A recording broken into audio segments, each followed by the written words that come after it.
तपाईहरुले फेसबुकको पासवर्ड र इमेल बिर्सिनु भयो थाहा छैन भने कसरी थाहा पाउने त तपाईले एकचोटी मात्र गुगलमा लगइन गर्नु भएको थियो आफ्नो फेसबुकलाई भने सो त तपाईहरुले चाहिँ बिर्सेको फेसबुकको पासवर्ड र इमेल थाहा पाउन सक्नुहुन्छ त अब कसरी थाहा पाउने म यहाँनेर मेरो मोबाइलको स्क्रिनमा देखाउन गइरहेको छु त्यसको लागि सबैभन्दा पहिला चाहिँ तपाई गुगल क्रोममा जानुहोला गुगल क्रोममा आइसके पश्चात साथीहरु तपाईहरुले चाहिँ यहाँनेर माथि देख्न सक्नुहुन्छ यो तपाईको यहाँनेर गुगलको आईडी यहाँनेर फोटो होला तपाईको यो फोटोमा टच गरिदिनु होला यसमा टच गरिसके पश्चात साथीहरु तपाईले यहाँबाट स्क्रल गर्नु होला है त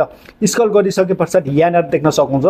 गुगल पासवर्ड म्यानेजर भन्ने यहाँनेर देख्न सक्नुहुन्छ यसमा यसरी क्लिक गरिदिनु होला यसमा क्लिक गरिसके पश्चात साथीहरु यहाँनेर अब जति पनि तपाईहरुले चाहिँ एकचोटी गुगलमा लगइन गर्नु भएको थियो जुनै पनि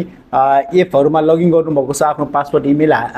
हालेर भने सो तपाईहरुले चाहिँ यहाँनेर देखिहाल्छ यहाँनेर देख्न सक्नुहुन्छ मेरो फेसबुक है त यहाँनेर तीनवटा अकाउन्ट चाहिँ यहाँनेर अहिले एड भएको छ अर्थात सेभ भएको छ यसको तीनवटा अकाउन्टको मैले इमेल र पासवर्ड सहजै तरिकाले हेर्न सक्छु अब त्यसको लागि तपाईहरुले चाहिँ यहाँनेर फेसबुकमा यसरी क्लिक गरिदिनु होला यसमा क्लिक गर्दा तपाईले यहाँनेर आफ्नो फिंगर लगाउनु भएको छ अथवा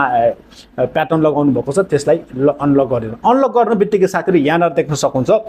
मैले यहाँनेर बलेयर पनि गरेको छु हैन सो यहाँनेर देख्न सक्नुहुन्छ यो तपाईहरुले चाहिँ आँखामा क्लिक गर्नु भने तपाईको पासवर्ड देखिन्छ अब माथि देख्न सक्नुहुन्छ तपाईको इमेल थियो अथवा मोबाइल नम्बर थियो त्यो देखिन्छ अनि तल पनि देख्न सक्नुहुन्छ यहाँनेर यस्तै तरिकाले यहाँबाट तपाईले आफ्नो फेसबुकको इमेल र पासवर्ड थाहा पाउन सक्नुहुन्छ र अब तपाईहरुले चाहिँ फेसबुकमा चाहिँ यस्तो आउने बनाउनको लागि के गर्ने त हैन त्यसको लागि पनि तपाईहरुले चाहिँ गुगल क्रोममा आउनु होला है यो सर्चमा जानु होला सर्चमा यसरी क्लिक गरिदिनु होला यहाँनेर तपाईले चाहिँ www.facebook.login.com भनेर हान्नुला है त facebook.login.com भनेर हानिसके पश्चात यहाँनेर तपाईहरुको चाहिँ